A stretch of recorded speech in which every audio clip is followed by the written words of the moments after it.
Travel is one of the industries hit hard by coronavirus, one of many industries hit hard. Many folks dream of going anywhere in the world, especially now that we can't. But international travel has gotten more complicated than ever. NBC foreign correspondent Cal Perry recently traveled back home to the UK, and he joins us now from London to tell us what it was like. Hey, Cal, how'd it go? Hey, Joshua. Well, listen, the international travel industry, as you said, has been decimated. Here in the UK, they estimate they're losing some $40 million a day by not having what they call a corridor with the US, an air corridor. I traveled home just about 4 days ago. When you look at all the restrictions that are in place, it's hard to imagine it'll change anytime soon. Flying in the face of expert warnings, many in America are returning to the skies. The TSA screening more than 1 million passengers multiple days this week, setting new records since the pandemic grounded flights worldwide.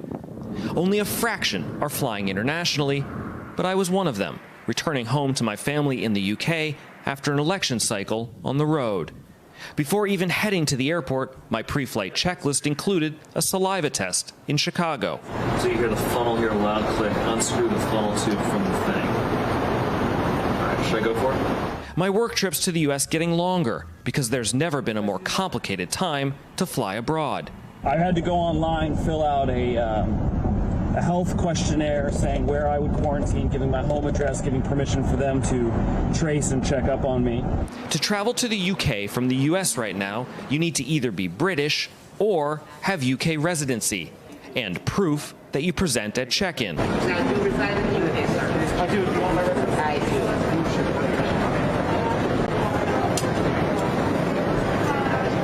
Excellent, thank you. My wife is British. They just don't let anybody in here. My flight this time busier than the one I took to the US in September, but still only a third full. At Chicago's O'Hare, where I departed, international passenger traffic has declined 73% this year. The number of flights slashed in turn. Between London and New York, American and British Airways used to fly 111 flights a week. Now it's only 14. Upon arrival, there's another check of your documents and a temperature screening. But the most sure sign of a world still battling a global pandemic, the eerily empty Heathrow terminal.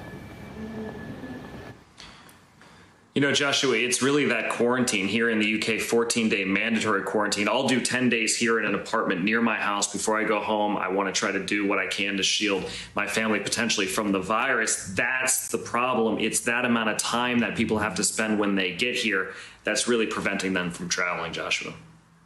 First of all, Cal, I've seen you so much across the country. I forgot you were a foreign correspondent completely. We keep seeing you in Chicago and Louisville and Michigan and everywhere else reporting for us. Yeah. It's like, oh, yeah, he's based in London.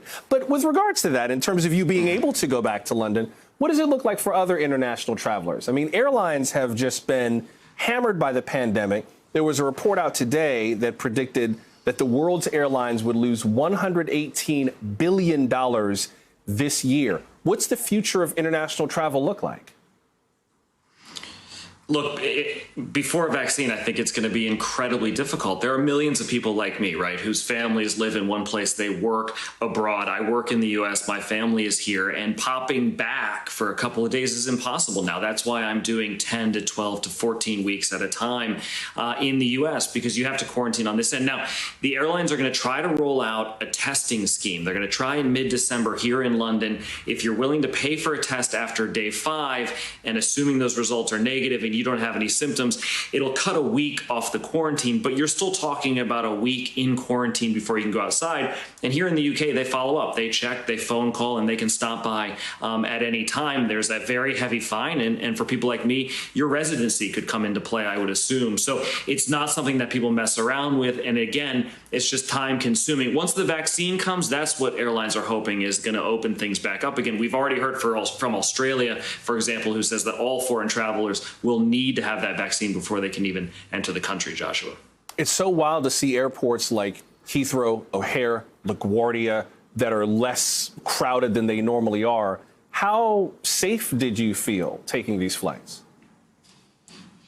Look, O'Hare Airport was packed when I left. It's part of the reason that I chose to then come to this apartment and not go home. I was originally going to go straight home. I was going to quarantine in a room in my house, and I found myself at the security line at O'Hare Airport packed with hundreds of people. There was only one line open.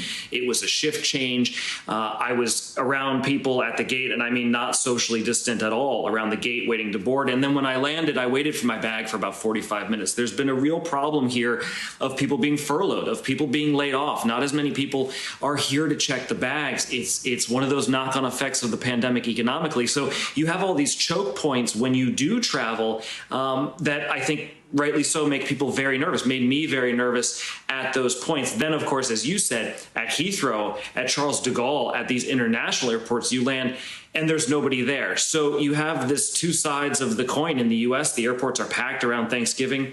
Internationally, they're still empty, Joshua.